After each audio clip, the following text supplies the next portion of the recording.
I'm Jim Check with Now Media. With me, Iain Burns, our managing editor, all the way out there in the nation's capital. I am in Kelowna, British Columbia, and it is a soppy, soggy day, and we do have some weather warnings out there for you as well. But let's get right to the headlines, because we do have a really big show, and I mean a really big show. We got lots to get through because lots happened this weekend. But the big one, Canadians get poorer while Liberals and elites feed at the taxpayer trough.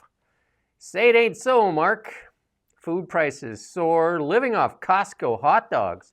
Even CBC talking heads realize Liberals just want more power. Scott Moe has had enough of feeding the East. Poilievre says he'll get the pipeline done. Liberals posture, Americans get it done. A squandered prosperity. Schill says Carney not profiting off Brookfield. Liberals cheat democracy and ignore the voters. Canadian military, on what mission? Saskatchewan's separation movement starting. Doug Ford in yet another controversy. Imagine that, Doug Ford in another controversy. Who would have thought? Hands, better than your degree. Pax Silica leaves Canada out. Ian's like, what are we doing here? EB has the one big mess and made one big mess of BC. And now one BC falls apart. Horrific terrorist event. Trump policy seeing fruit for voters. Chile makes right turn. Viktor Orban making noise and a lot of it. Bulgarian government resign. Has Frexit started? Brexit. Rubio says no to NGOs. No money for you. Going to give the money straight to the governments. Imagine that. And the world has changed today. And that's why I'm wearing this tech tie. It's a big day in the tech world. Huge. So this is a tech tie to kind of honor this big, big day on the really big show. But let's kick it off right away, though. Inflation holds steady, but surging grocery prices continue to cause pain, and that's the big pain for Canadians. And Canadians continue to get poorer, and we'll talk about the other side of that equation, though. But ballooning prices for frozen beef, 17.7%. Wow. Coffee, 27%. Fresh fruit, almost 5%. Higher beef prices driven in part by lower cattle inventories in North America. Coffee prices impacted by adverse weather. There was more mercy at the pump. So again, who would have thought energy was fueling inflation? So that's what balances it off. But if you look at this chart here, this is the thing. What do most Canadians worry about? Food, shelter. Food and shelter. Still high. But you can get a trip to the US for cheaper now because it's been boycotted by so many people. So maybe you can go to the US and get a cup of coffee. Although it's quite expensive there as well. But I'm just looking at that beef, coffee, fresh fruit. It's like a war on the Canadian diner, isn't it?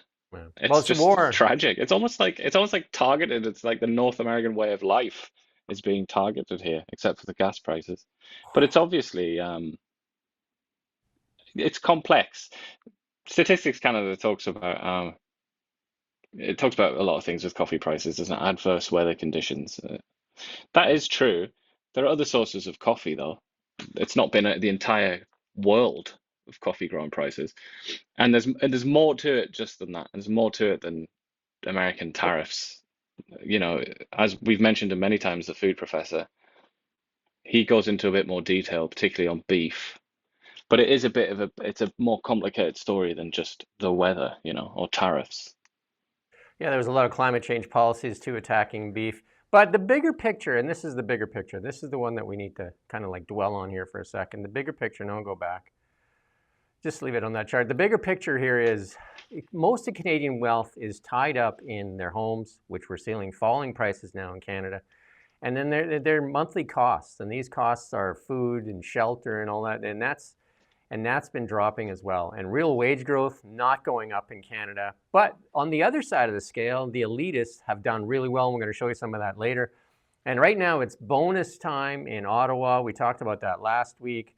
And 90 to 100% of the federal bureaucrats get bonuses. We've seen these salaries that have been doled out in these new offices that have been opened up by Mark Carney. And you see the expense accounts. We highlight them time and time again, how much people are spending. Greg Fergus, the Speaker of the House, $276,000 in 1 year just in expenses. Mark Carney's latest trip there was over $700,000 when he went to be with Donald Trump to sign that peace deal with the Israelis and Palestine. The Liberals spend like drunken sailors. Canadians suffering more and more and more, and more people being pushed in the poverty line. Even that tax break that they keep touting, at the lower end of the scale, it amounts to, according to the PBO's office, $11 a year for Canadians. $11. And the PBO's office said for the average Canadian family, it amounts to $200. Meanwhile, bonuses for everybody at the federal government. Not to mention those 600 grand salaries for the people that have been parachuted in from the corporate world. And let's not forget our friends at the CBC, who Mark Carney promised $150 million, and he did make due on that promise. He gave them $150 million in addition, bringing them up to $1.55 billion. And what did they do right away? The executives took a raise. Again, Canadians suffering, well, the Liberals, the elites, and the government-funded, crippled, corrupted media feast at the taxpayer trough. We're going to look at CBC later, but we're going to highlight some of the stories first and see how many of them you find on CBC. I guarantee if you watch this show on a daily basis, we're on every weekday morning at 9 a.m., and this is probably going to be a 2-hour show. We're on every day, and the stories we're going to cover, they're not going to cover like 90% of them. And they're going to feed you a narrative and feed you a whole bunch of hate Trump stuff.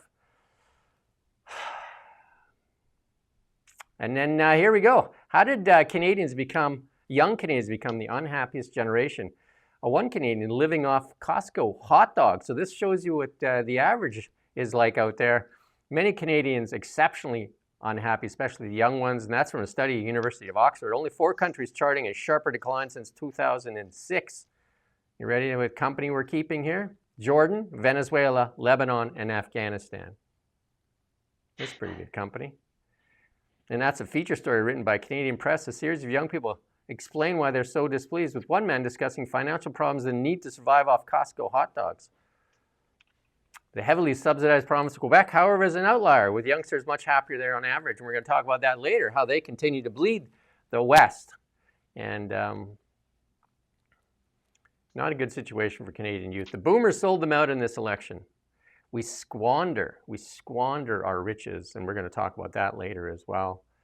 But that is highlighted in this study. It's an Oxford University study. It highlights that Canada overall, all age groups, is the 15th most happy.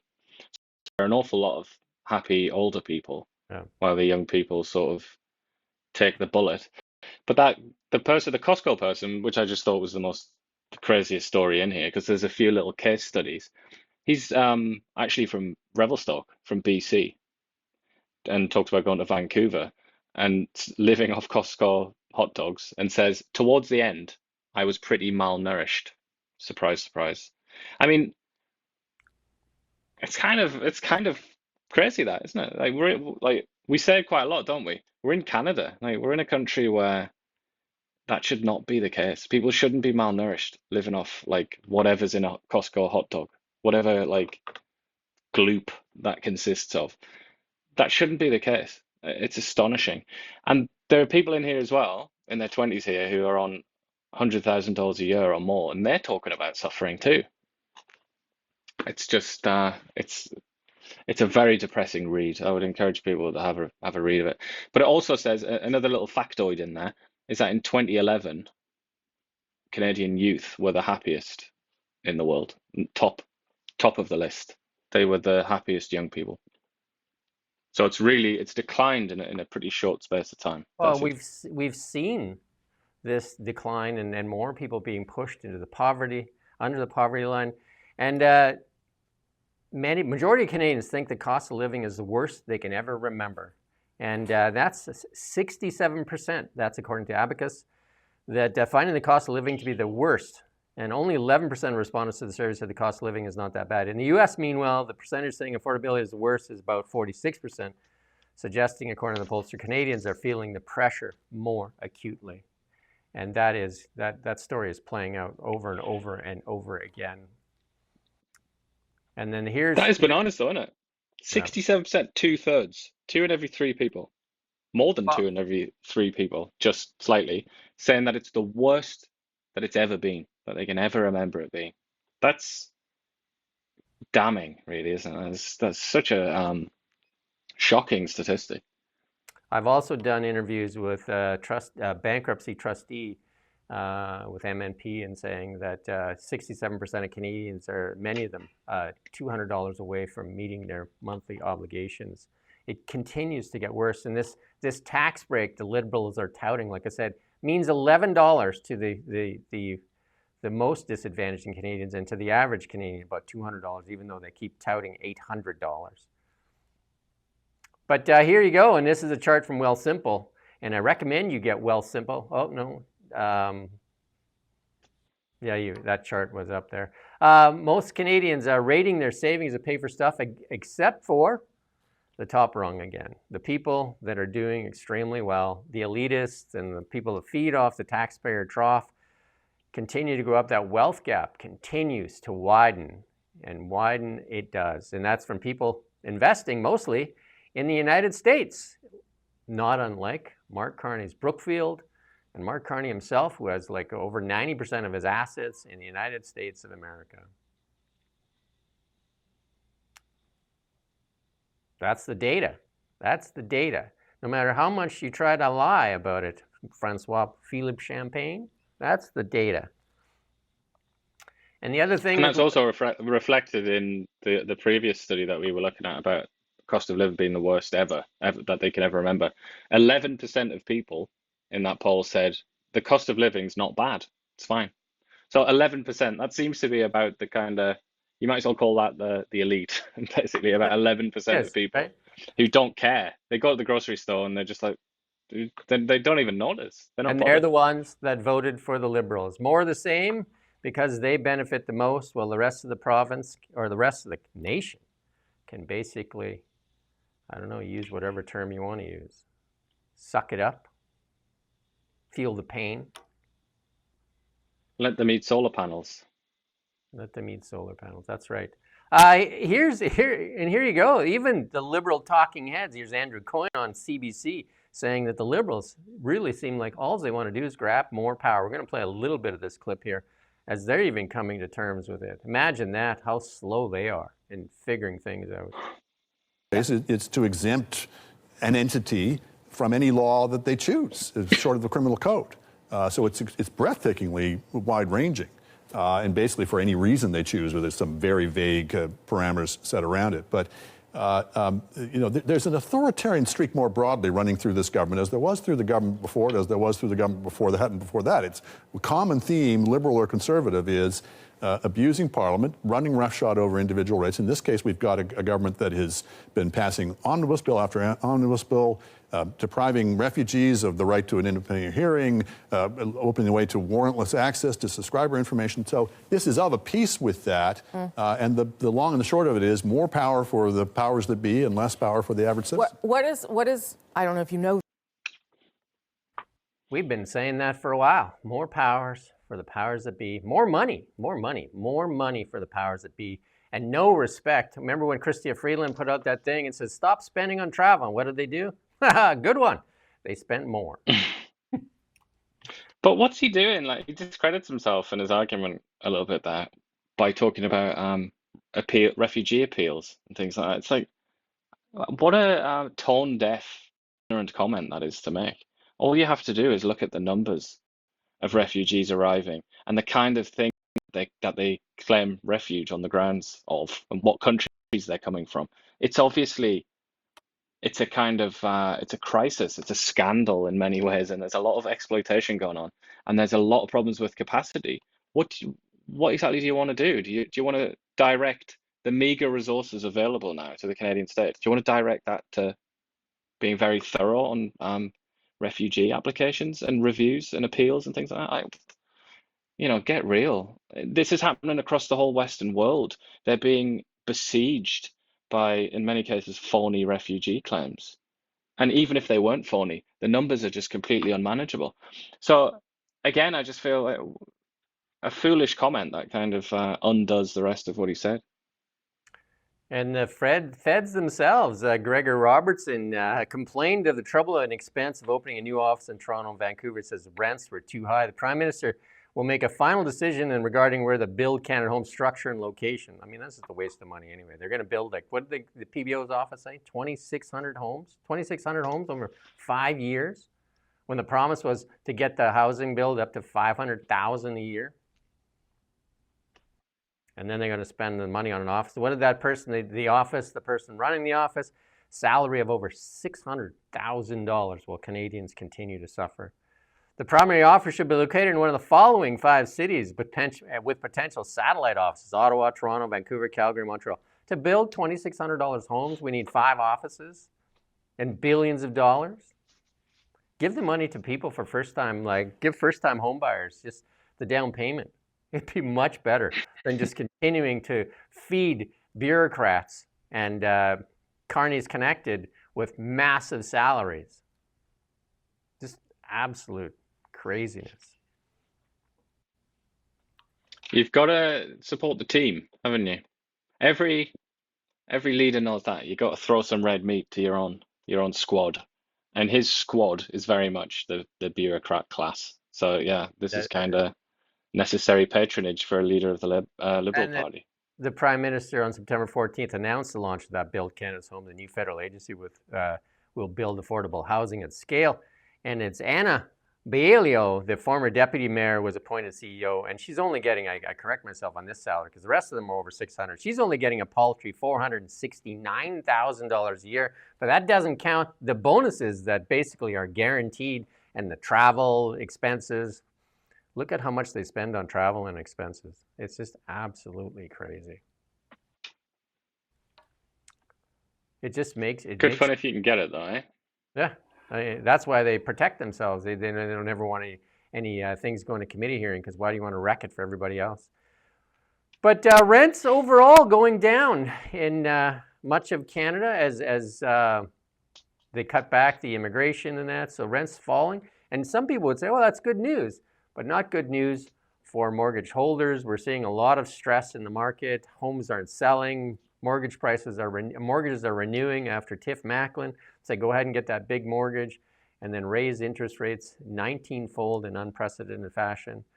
So many mortgage holders now underwater. So likely, if you can put up that next chart, likely there's going to be a lot of foreclosures coming in the very near future.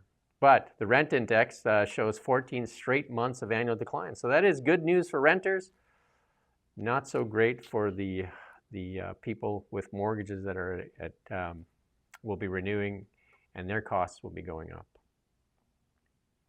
I've heard from a realtor here in Kelowna that many people can't sell because they're so far underwater, but they can't afford to carry it either. So. And this is where, like opportunists like Brookfield, Vanguard, BlackRock come and buy a lot of properties up when the prices get very depressed.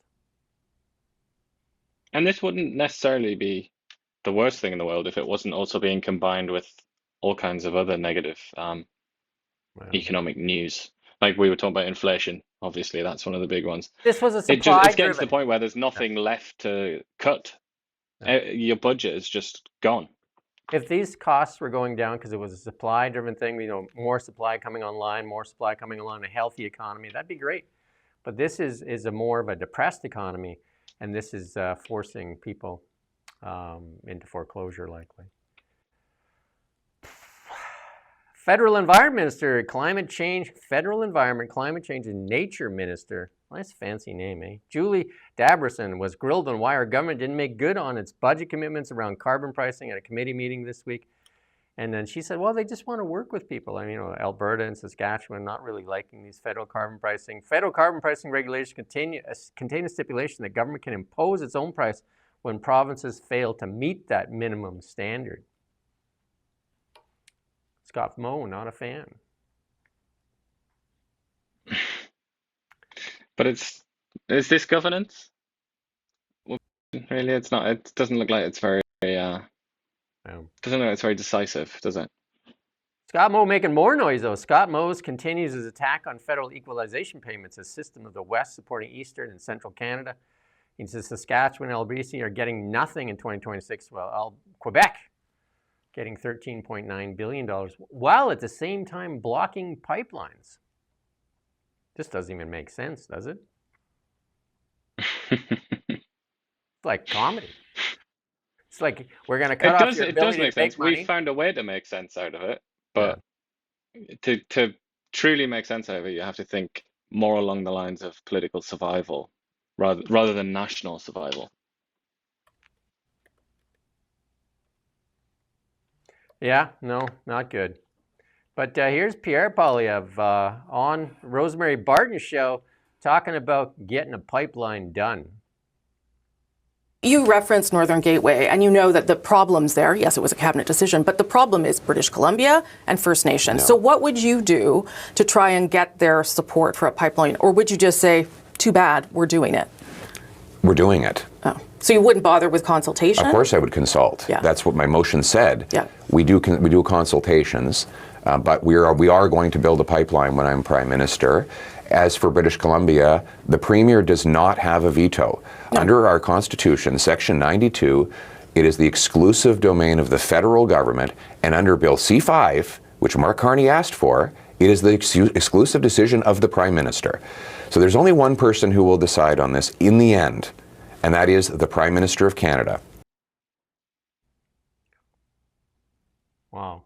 Like nobody knew that, right? We all know that. Well, apparently the CBC doesn't know that, but neither does David Eby for some strange reason. But the courts have already proven that. Jason Kenney's been making that noise, but you know, that whole interview, Rosemary Barton goes after him on his leadership, a whole bunch of other things. Typical, right?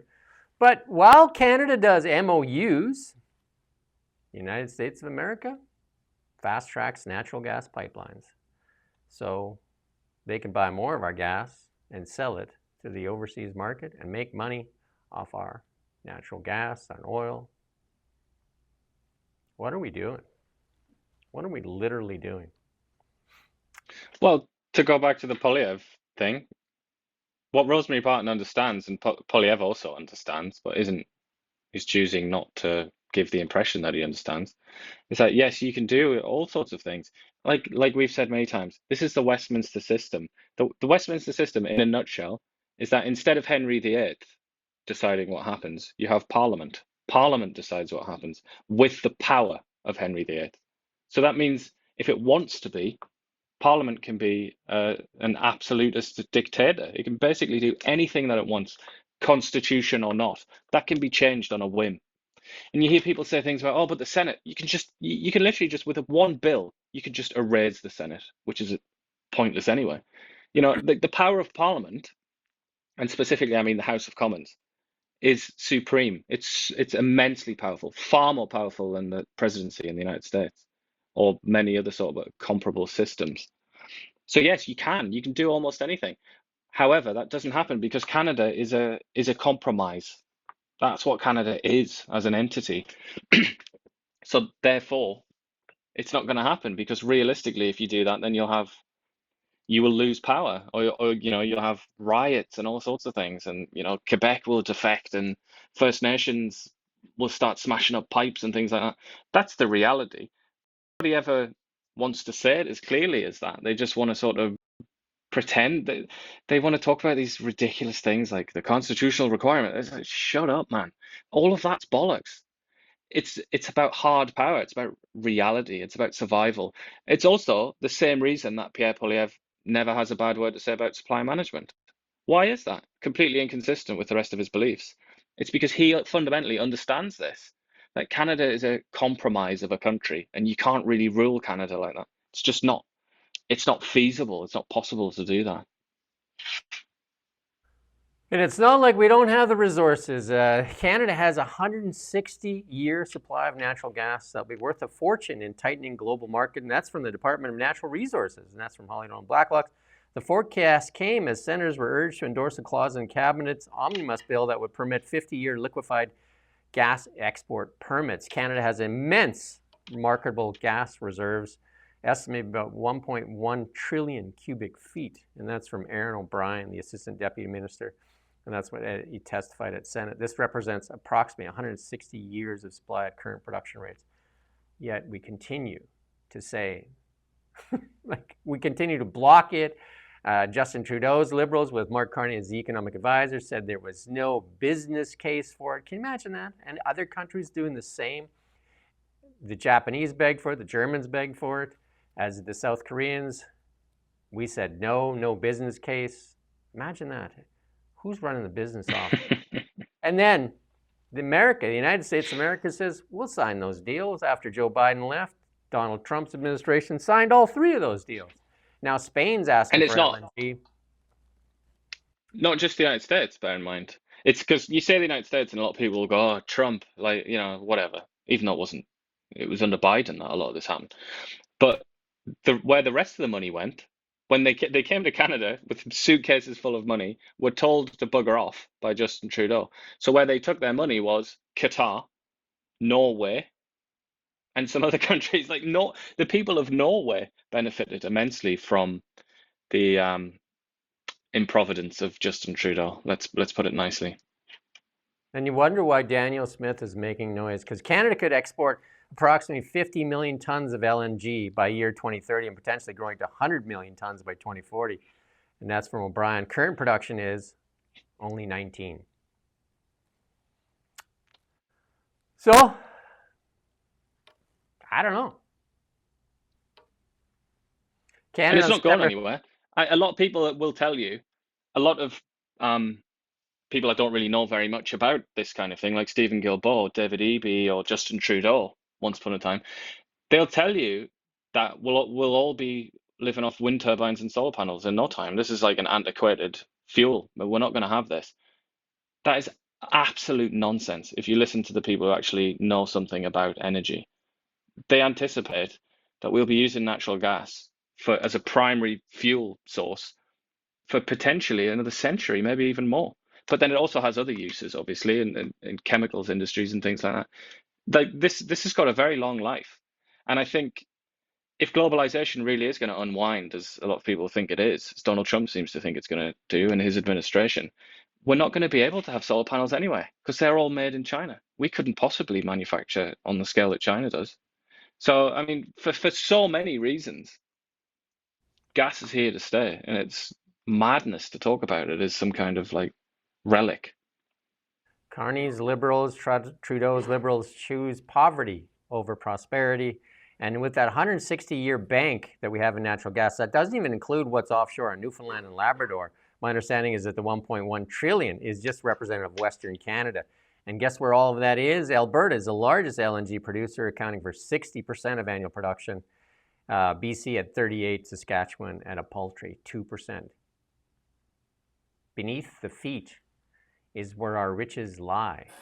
Above the ground is where the roadblocks lie in governments such as the Liberals and the NDP that continue to block prosperity.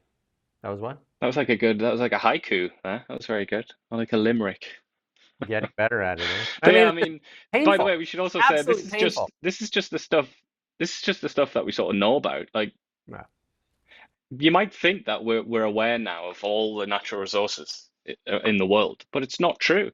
Every now and then, a gigantic discovery is made. Like Pakistan recently, believe it or not, off the coast of Pakistan, they discovered a massive fossil fuel reserve, and also off the coast of Israel. People might not be aware of this, but that's very recent. Israel became, a pretty big producer of natural gas. Like, we don't know half of it. God knows what sort of stuff is up there in the north, for example. So this is a pretty conservative estimate, I would say. Yeah, we're going to go to the CBC after, but we're going to do some more of these stories first. And this is what's going on in the United States as far as energy goes.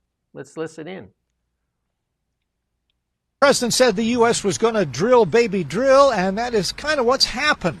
setting an all-time record in July for the amount of oil pumped out of the ground here in the U.S., and that, in part, is starting to have an impact on gasoline prices. A little higher than the national average at the station behind me here in Philadelphia. We're down to $3.07 for the average gallon of regular nationally. That's about a nickel cheaper than it was a week ago, a dime cheaper than a month ago, and it's not nickels and dimes when you fill up your tank. 33 states now have an average gas price below $3. Oklahoma leads the way on the low end, $2.57. No surprise, California on the high end at $4.66. That's good. And there's some places as low as $1.66, which works out to about 66 cents a liter.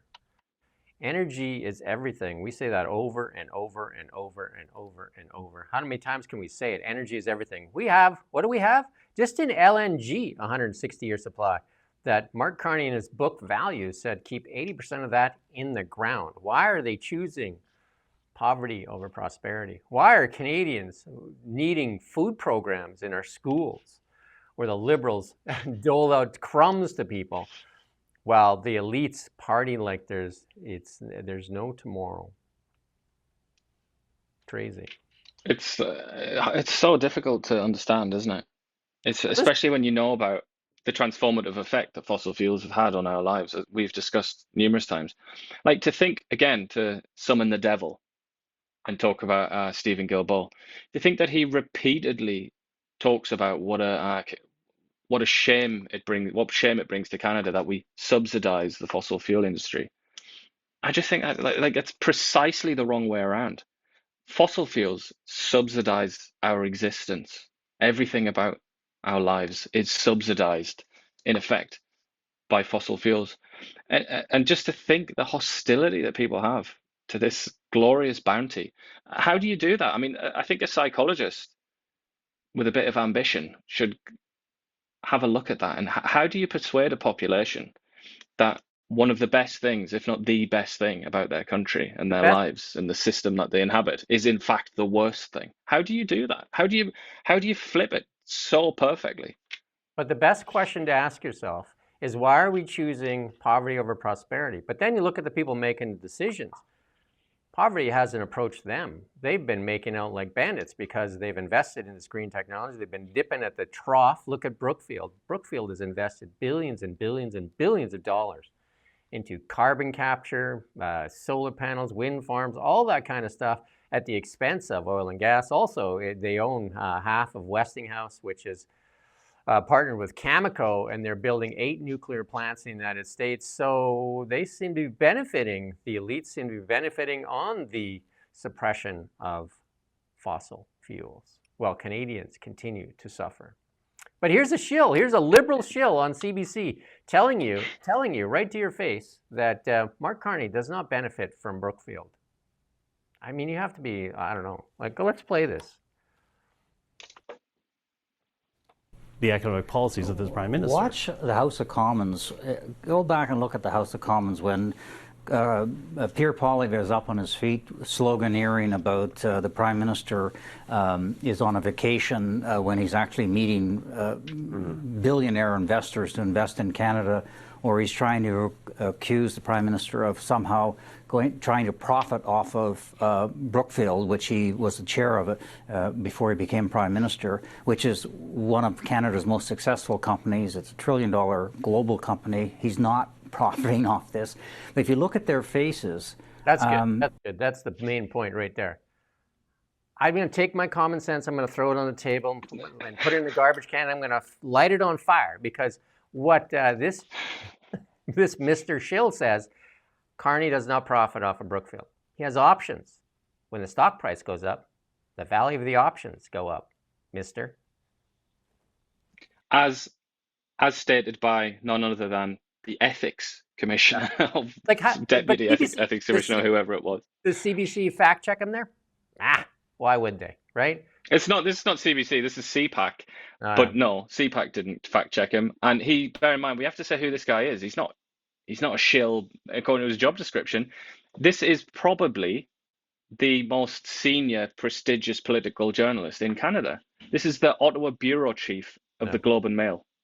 He's like People refer to this guy as like a legend and stuff like that. And he's in a room there.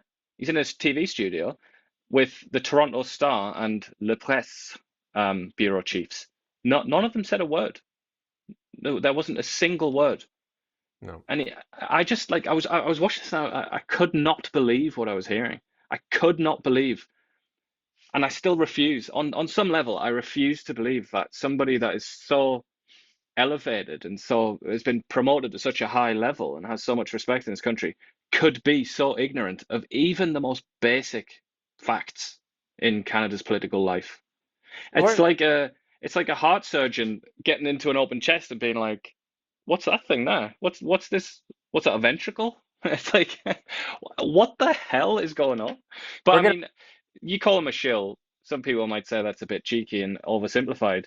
But if you watched this round table and you listen just to him, just to Mr. Fife here, it's hard not to consider him a bit of a shill, really. He's obviously mesmerized by Mark Carney, and he obviously dislikes Pierre Poilievre, and he's not trying to pretend otherwise. I want to take a shovel and beat myself over the head with it till I agree with him, because right now I'm having That's what it would take. I'm having trouble reconciling what he said with the obvious truth. It's absolutely. What was it, $10 million or something? That's what we know about. $10 million connected with Brookfield. Yeah. When Brookfield stock goes up, Mark Carney's net worth goes up. When Brookfield stock goes down, Mark Carney's net worth goes down. Is that complicated? I don't think that we're talking over people's heads here. Yeah, I mean, it's complicated in the way that it's options, but options increase in price as stock as the stock increases. Like it's pretty like, I mean, you don't need a degree in or a CPA or anything. You just need like just a shred of common sense. But who cares? Who cares? Who cares? As Mark Carney would say, who cares, right? We're going to show you how they do this, though. We're going to show you how this is being, how this messaging is done later on in the show. So stick around. We're going to give you proof of how they do this. But here's the one that bothered me the most here, and this is Michael Ma claimed his constituents wanted him across the floor. But this is the mainstream media trying to find somebody that will shill for that. Let's listen in as they talk to some of the voters in Ma's riding, which is a stronghold, by the way. Of Markham Unionville after their member of parliament, Michael Ma, crossed the floor to join the Liberal government. He wants to change parties. There should be a by-election in the area. He shouldn't be allowed to go over to the Liberals. I didn't vote for Liberals. I voted for the Conservatives. What are his intentions? Is it his own best interest or the interest of us? Ma announced on Thursday evening he was leaving the Conservative caucus and joining the Liberals. It is the second defection from the Conservatives in as many months. Ma's move brings the Liberals up to 171 seats in the House, just one shy of a majority government. That's good. And to me, like, it's 27,000 people voted for Michael Ma, Conservative votes, in a stronghold. 27,000 people. And this one man decides, you can put up that next slide, this one man decides that he's going to disrespect those 27,000 votes. And, you know, lots of people say, oh, it's just part of the game. But if you're trying to win a championship and you're this close to winning a championship, which is majority government, do you pay off the goalie and the other team so you can let a few in? Is that what it is? Say it ain't so, Mark. Because this is a cheap way to win a majority, a very, very cheap way. And this is after there's a whole bunch of talk out there that Michael Ma met with Chinese delegates 3 days prior, and some of his stuff that he said about Carney just like days prior to crossing over. This one doesn't add up. The math is not good on this one. Yeah, it was like a 2,000 vote difference or something like that. Like his majority was about 2,000, I think. Yeah. So it wasn't like it was a couple of votes in it or anything like that. But it's like we discussed before. I mean, this is perfectly legitimate in the Westminster system.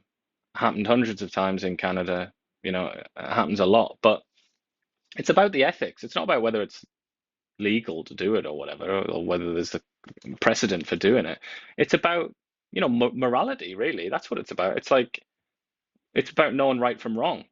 And here's the thing, Canadians... The fact that nobody knows who this guy is tells you everything you need to know. He wasn't elected because of who he is. He was elected because he had the word conservative next to his name.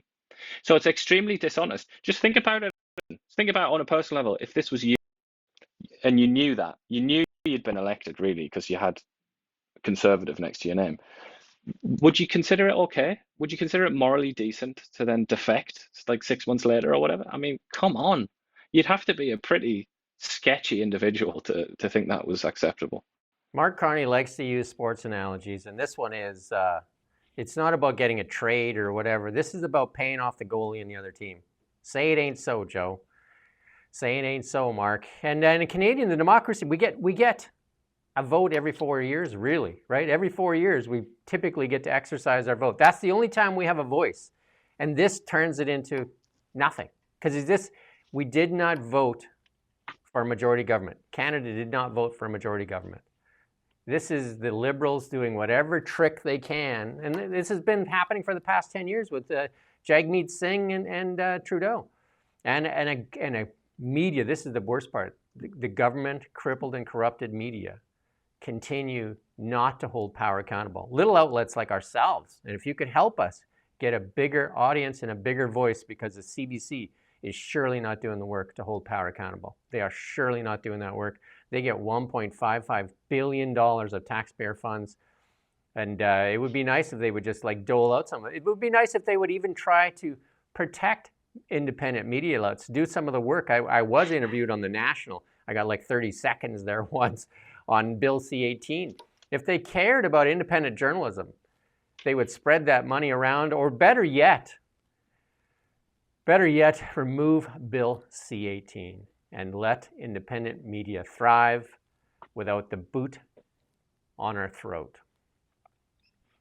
I would say, though, just to address one of the CBC is good at holding the Conservative Party to account. Yeah, they do had one job, yeah. You know, and that Rosemary Barton interview, she was doing what, you know, we've watched those British interviewers where they interject and they really pressure the person that they're interviewing to tell the truth, basically, and they don't accept bollocks. She was doing all of that, Rosemary Barton. But they only ever do it for Pierre Poilievre and the Conservatives. That's the problem, that they don't know how to hold the government to account. And Pierre Poilievre ultimately has no power. He's not in charge of anything. I mean, he's in charge of the Conservative Party, but he's not in charge of anything that has any effect on our lives. You know, he's not in charge of the government. He's just an opposition politician. Your scrutiny, your sort of most fierce interruptions, and the pressure that you should be putting on your interview, it should be the Liberals. It should be the people in charge. But not only do they not put pressure on them, but they don't even get interviews with them. When was the last time Mark Carney sat down for an interview with a Canadian broadcaster or a Canadian newspaper? I literally don't know. The last interview I remember him doing was with Bloomberg in London about 3 months ago. They allowed us one question when he was here in BC. One question, no follow-up. That's what they allowed us. Absolutely horrible. Can you imagine if we got Mark Carney on here? Just like, I know that might sound farcical, might sound a ridiculous thing to say, but imagine if we had him on here, the kind of questions that we could ask him, that we would really do everything that we could to hold him to account. You cannot say the same thing for CBC or even CTV, like Vasi Kapelos. She's so gentle and kind and friendly to people that have power. Like, come on. Help us get a bigger voice. Share, like, subscribe, tell people about us, post this, whatever you can. But there's a petition right now that's demanding Michael Maw resign, and he's gone into hiding too. 37,000 signatures so far for Michael Maw to resign. This thing is not going to go away for Maw and the Liberals. But I mean, even the CBC, Andrew Coyne there, said it. The Liberals seem only interested in one thing: more power and more access to the taxpayer trough.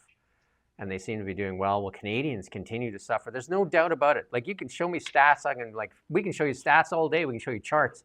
Canadians en masse continue to suffer. Well, Liberals, elites, and those that work for the government continue to profit, excel, do better at the expense of Canadians. So that, again, the Liberal policy is the benefit of the few, the expense of the many. We see that over and over again. And here's another one from Holly Dolan Blacklock's: taxpayers out of pocket for bad advice from CRA should file a complaint under the Taxpayer Bill of Rights, said the managers. But it's not going to do anything, right? Taxpayers have a right to complete accurate and clear information. But only 54% of the time has Revenue Canada doled out the right information. Well, who cares? Who cares, right? I mean, that is just. I remember when we did this big reveal. There was a report, wasn't it? And it came out, and we did it a couple of months ago where we looked into the details. I mean, it should almost be put into special measures, the CRA, or at least this part of the CRA, like the consumer-facing part. They're just fundamentally incompetent, aren't they? Like any other, like in the private sector, that would be like an emergency. They would like suspend everybody and change the operations entirely. This should be the biggest question on Canadians' minds. It's been outlined by the government as well that Mark Carney's Brookfield has evaded $6.6 billion in taxes. Even Obama has said that the Bahama bike shop stuff is one of the worst tax dodges ever. Mark Carney says he's done what the rules are. And they said when he gets into power, he's going to fix it. Remember he said that? He's going to fix it. He's going to fix the loopholes. He was also the economic advisor that influenced tax policy that he didn't bother fixing it then. And where's the bill to fix it? Where is the bill to pressure Brookfield to pay its fair share of taxes? Where is it? Why wouldn't that be a priority? You're taking more money from Canadian taxpayers. Why wouldn't we fix this $6.6 billion loophole that Brookfield uses at Bahama Bike Shop to evade taxes that Canadians could use? $6.6 billion. Where is it? Where is it, Mark Carney? Why isn't that question being asked? Why isn't Rosemary Barton asking that question? I can tell you right now, if we had Mark Carney on the show, we would ask that question. We'd also ask about the BC Ferry thing. We'd ask a lot of questions. And we'd be very polite as well, I'm sure. For sure. I've done interviews with David Eby, very polite. Sean Fraser, we're always polite. We just want answers. I mean, Canadians deserve answers because at the end of the day, it is your tax dollars. It's not their tax dollars. It's not their money. They're taking money out of your pocket that you can't afford to put food on the table. Will they just live in the lap of luxury? Doesn't it make you question? Get angry? Or even if you don't want to focus on that, on the lap of luxury thing, they're also spending money in a almost kind of like a unhinged fashion, like billions of dollars in corporate welfare to gigantic American corporations and European corporations and things like that. It's, that's your money, ultimately. It might be their mistake, so they own the mistake or don't own it, as the case may be, but it's still your money. And there seems to be a lot of that money going to Brookfield-linked companies, like that money that went to the space agency, the European Space Agency. What European Space Agency of any value? Happens to be Brookfield. Well, it is all right, the ESA. I can't sign up for a slam of the ESA. It is pretty, it is quite impressive. But why Canada should be a part of it, that is a legitimate question, totally. And that money as well is for some campus in Oxford or something like that. It's not like for a satellite or anything like that, I don't think. That Brookfield has ties to. Imagine that. But here's our Canadian military. What is going on with the military? We have a general that's crying, saying it's full of racism, yet we still don't see her resignation. But now, instead of equipment, underfunded, under-equipped, underpaid, and not good, decent living arrangements, the auditor went out there and looked. 7 of 14 places she looked at had unsafe drinking water, toilets that don't flush, walls that were decaying.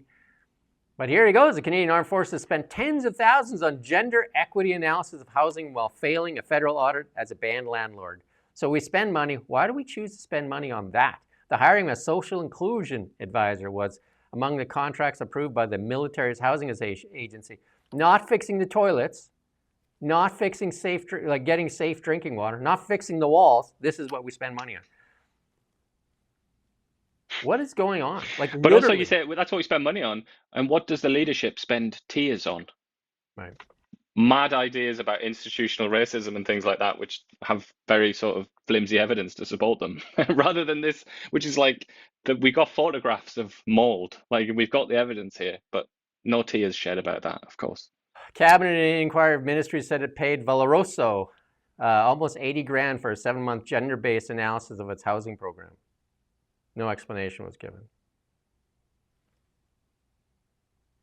Veloso Consulting described itself as a gender equality and social inclusion advisor with a background in gender-based analysis. Yeah, if you just put it in lots of words, you get more money, I think. Other spending by the housing agency included $374,150 for advice to develop a strategic plan for it, and another $186,925 for a software developer. My neck's getting kinked from reading this. $162,000 for electronic record keeping, and another $16,000 for a staffing consultant. Meanwhile, unsafe drinking water, toilets that don't flush, and deteriorating walls. But hey, priorities. Some buildings were in poor condition, lacking basic amenities such as safe drinking water, working toilets, and that was from the auditor Hogan. What is going on? Like literally, what is going on? Toilets weren't working. There was structural damage to exterior walls. The kind of conditions you and I wouldn't live in. I don't think we would expect members of our Canadian Armed Forces to live in either, said Hogan. Meanwhile, we've asked, what is Stephen Fuhr, MP, local MP here? He's the procurement office person now? Secretary of State, yeah. We've reached out, Stephen McNall's reached out 7 times in an email request for comment. 0 responses. I've reached out a couple times. 0 responses. 0 accountability.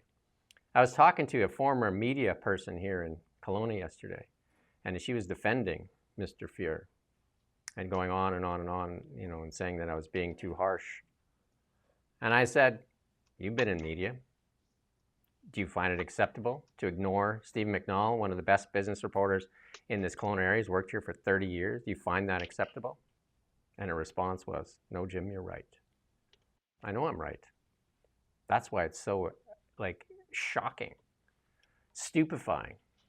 And this is shocking and stupefying. How do they have money to spend on this? Look at all the money I just laid out.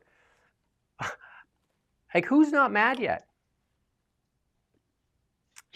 But you said you were asking, and you could completely baffled there, asking how could this possibly be? How could this be the case?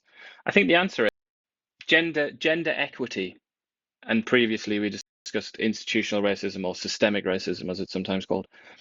Who is that, or which group of people in Canada would you say that's a great concern for? In my experience and opinion, it's the people at the very top. It's the elite. Those are elite concerns. Usually people who are associated with, have gone to university, graduate school, all the rest of it. Those are elite ideas. Whereas being a private in some barracks somewhere in Canada that doesn't have a flushing toilet, that's a lower class concern, isn't it? And that's how I see it, basically.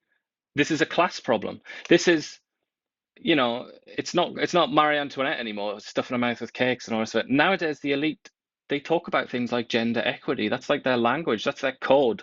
Those are the shibboleths that they use to test people before they give them access to their rarefied heights, to the ivory tower. They're not bothered about things like mold on the walls that like corporals and privates have to suffer. They don't care about that because that's not them. That's not where the action is. That's not where the elite is. The elite is in dinner parties in Ottawa, at embassies and things like that, where they talk about climate change, systemic racism, and gender equity. That's what this is about.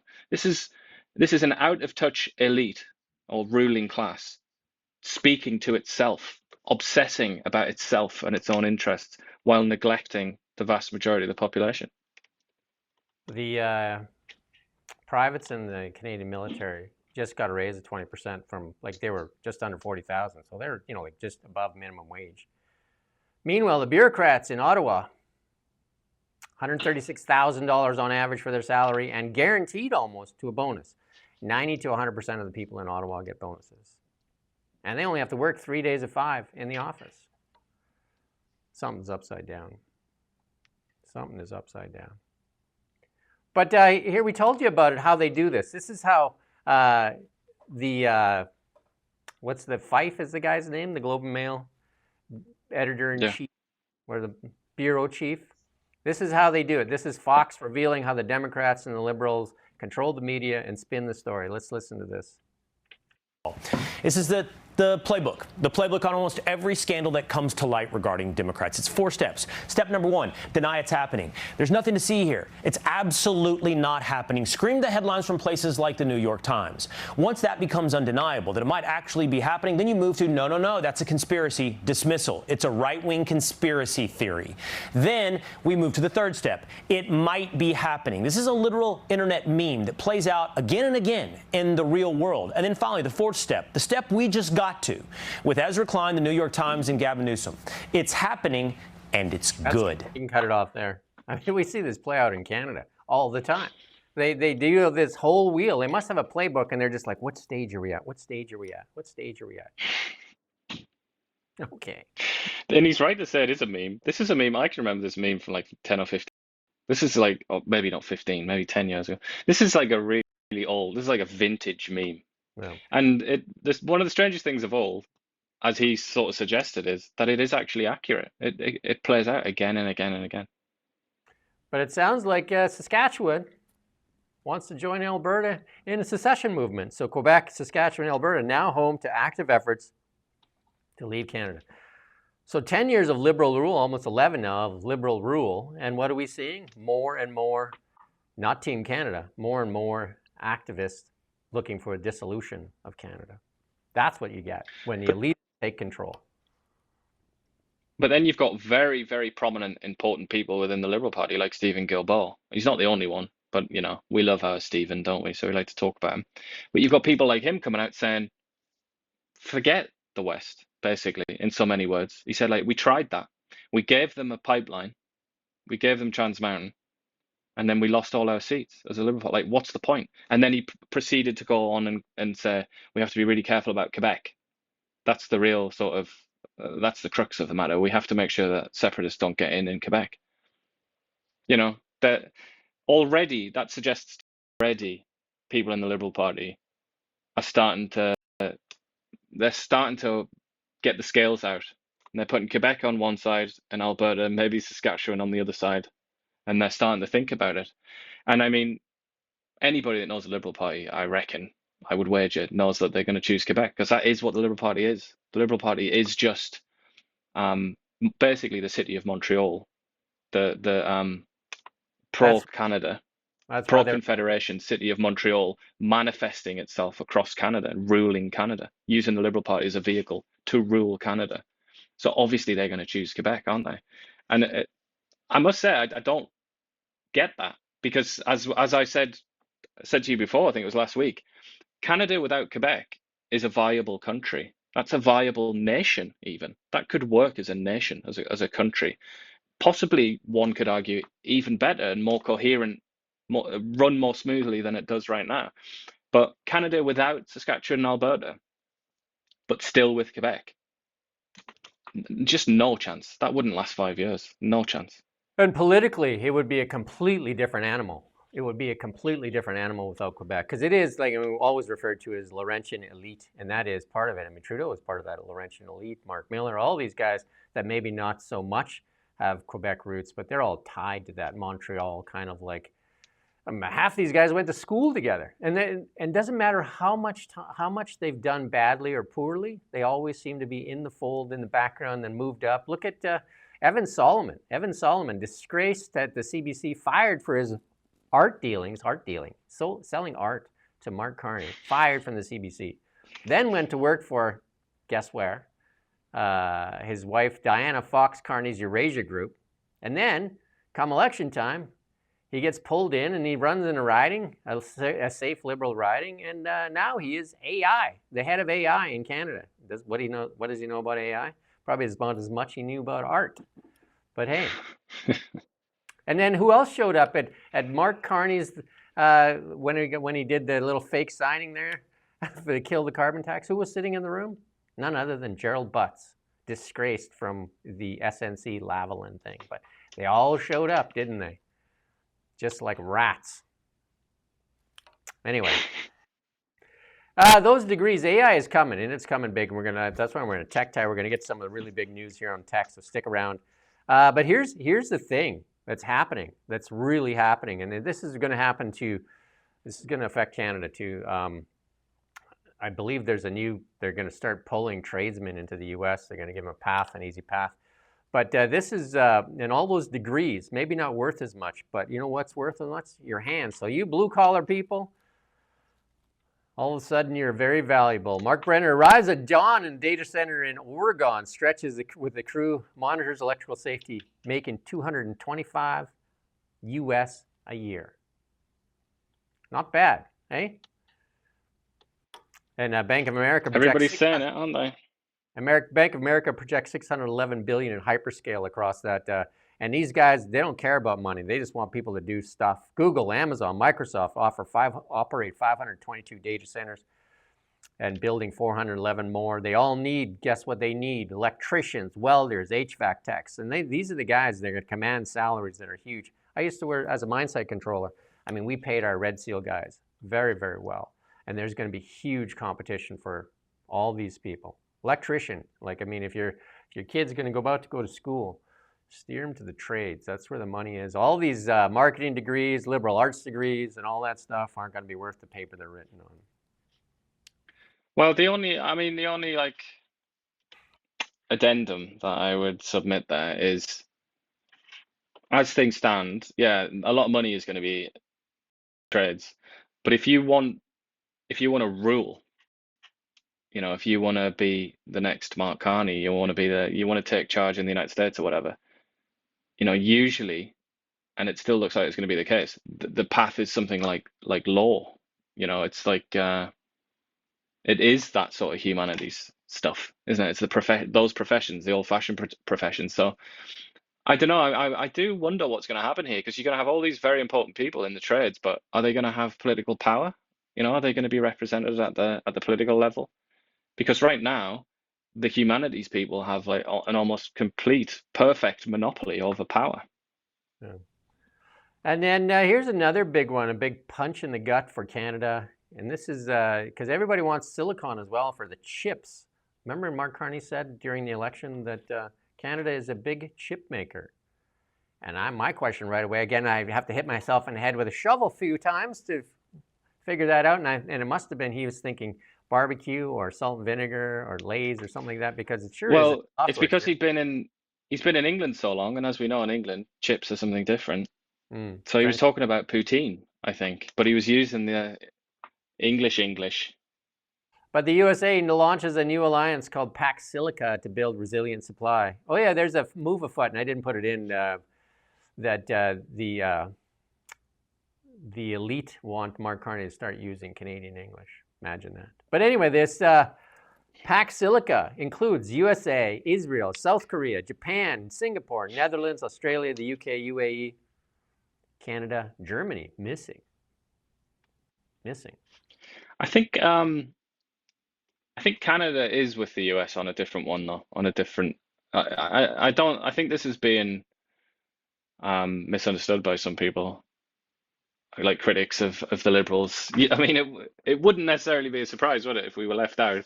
But I think there is a separate critical minerals collaboration that Canada and the US are in. So, well, here's I don't know I don't think I make too much of that. Here's your friend, German Chancellor Merz, and you can start working on your German skills here. You can watch the subtitles though. Let's play a little clip here. Die Jahrzehnte der Pax Americana sind für uns in Europa. Die Jahrzehnte der Pax Americana sind für uns in Europa und auch für uns in Deutschland weitestgehend vorbei. That's good. That's good enough. That speech sounds very familiar to Mark Carney's speeches, doesn't it? The America as we know it is over. Seems very familiar. Recycled, no? I thought you were going to say something else there. I thought about how it sounded familiar when he was talking about Europa, that kind of thing. Sort of set off some alarm bells in my head. No, sorry, Friedrich, and sorry, Germans. I will let that go. Brian Lilly put this out, and here's Trump. We'll give Trump a couple seconds here. Let's go. So they're coming from Germany, they're coming from Japan, they're coming from Canada. Many factories are coming in because they don't want to pay tariffs. Very simple. They're coming in and they're spending hundreds. That's good. And he's not lying. Nutrien went to Washington instead of Vancouver Port. Scott Moe. He's not lying. He's just exaggerating. Yeah. Scott, I mean, many companies are choosing America for other reasons, including Brookfield. Why did it move its headquarters there? That'd be the first question to ask Mark Carney. Why are companies moving to the United States? And then before you answer the question, why don't you just tell us why Brookfield moved there? Tell us why capital is flowing in the United States. Just tell us that answer. That's all we need. Nobody's asked that question. Why? It seems odd, no?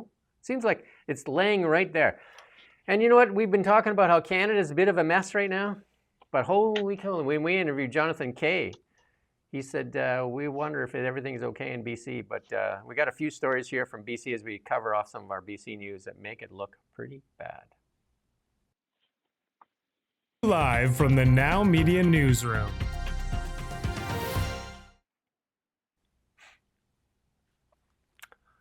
Well, I mean, this, I've interviewed Jeff Moyse, Aboriginal lawyer. This is the other big Aboriginal lawyer. They usually sit on panels together and talking about the decision that David Eby made there with DRIPA. And this is Tom Isaac. And we're going to watch a little clip with him first. The legislature is now out for the holidays and beyond. MLAs will not be back, or at least are not scheduled to be back, in Victoria until February. Given all of this uncertainty, the Premier says, in defending the extended break, he says that he wants to take the time to get this right. He doesn't want to rush the fix. Do you buy that explanation, given all that's going on? They don't seem to hesitate to rush shoving DRIPA through, or running the Interpretation Act amendment through, or running into court at the last minute to put a HIDA order in place to have Aboriginal title actually apply on fee simple land.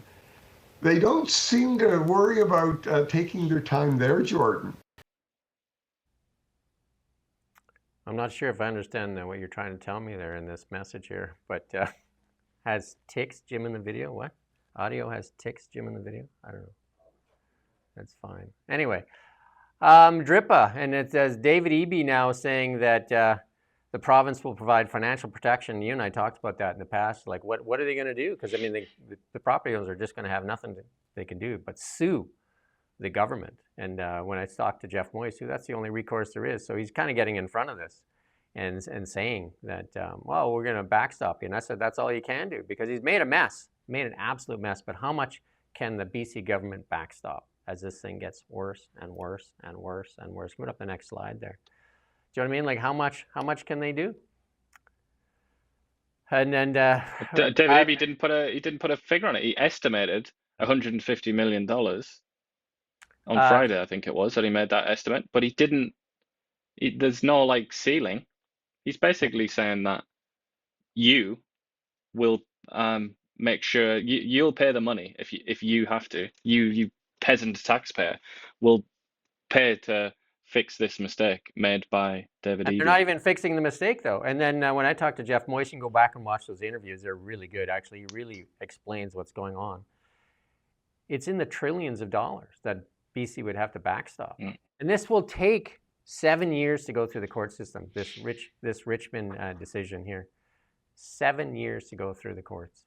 And the Supreme Court won't even hear it till it's exhausted in the BC Supreme Court.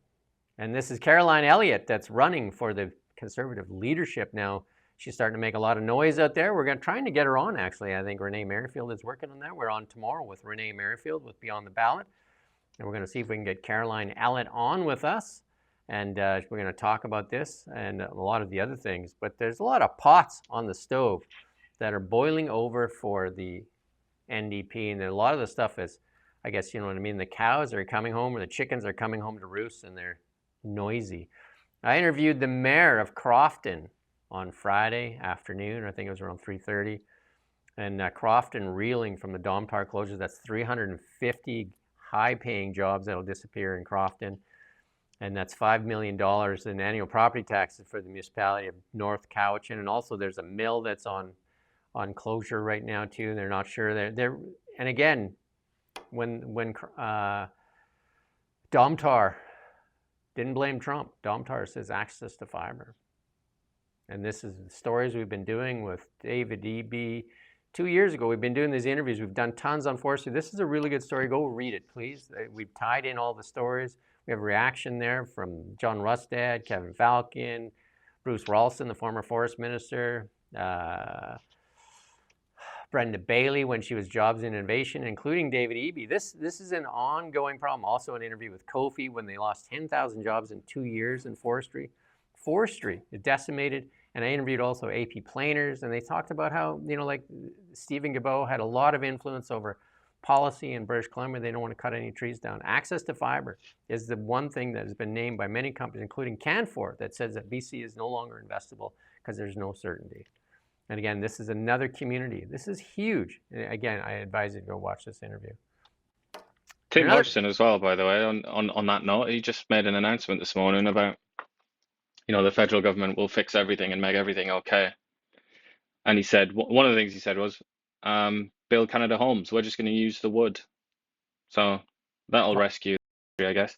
And then the other thing that he said is, we're streamlining the benefits website so you could get your benefits when you're laid off. And he also said that he's setting up like a working committee, a working group or something like that.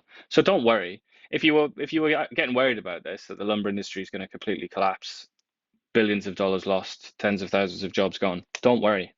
The Liberal government seems to have a really good plan in place. The people who hurt the worst in this is the tradesmen could probably go get a job somewhere else because there's going to be lots of demand in the U.S. But that means travel or moving, and then you have your house there. How do you sell it? And then, but it's the people that are in the like the 45 plus thing that are like equipment operators there in the mill. I've worked in mills. Those aren't really transferable skills if you're like you're operating whatever XYZ machine at the pulp mill. Like it's just like when you go work somewhere else, it's just like, well, you got any of these XYZ machines? And they're just like, no, it's for pulp mills. So it's good paying jobs, and we've seen this. Like our forestry industry decimated. It used to be one of the strongest forestry industries. I started pulling boards on the green chain as a 16-year-old and worked full time at the mill as a 16-year-old. I think 2 months in when I was a high school dropout because our family needed the money because we grew up dirt poor. And I started working and full time. And like Ricky from Trailer Park Boys, I had my grade 10 education, and I was making money at Pope and Talbot. So many people I know worked at the mill, and I left and go to college later. But there's another day, another extortion-related shooting in Surrey. Crime, safety, another one of the pots on the EB stove that is bubbling over. Health, there was another closure in, I think, 100 Mile House, another emergency room closure. Health, another one of the pots that are boiling over. And then this is in Kelowna here. We have the highest unemployment now in Canada, and a lot of it to do with construction. The cranes are going down in Kelowna, and they're not going back up. And the Airbnb rules, part of that, because they can't even sell the condos they have here right now. And a lot of people stuck in these condos, as when the NDP, you can put up the next slide there. I interviewed Gavin Dew, MLA for Kelowna Mission. He proposed 3 different ways to get the short-term rentals back going because tourism has been hurt in Kelowna. Investment in property has been hurt, and the NDP said no, they will die on this hill. They're dying on a lot of hills. They just seem to want to go on a lot of hills. Lots of tragedy in the world, and we'll get to that in a bit here. We have in our international section, but David Eby putting out just a statement saying appalled by the mass shooting in Australia that targeted Jewish people, and then Selena Robinson said, like, you didn't even stand up for me. But we'll get... Do you think, sorry, just maybe I'm going to pour cold water on this to everyone's disappointment. But do you think either Selena Robinson or David Eby or any other major voice in BC politics will condemn Islamism, which is the ideology to blame for this massacre? Somehow I think not. Even the leader of Australia, he's already not doing that. We got clips. It's coming, I promise. But here's the implosion. We saw the implosion of John Rustad's leadership, and even with his hell no, I won't go, and then he finally went.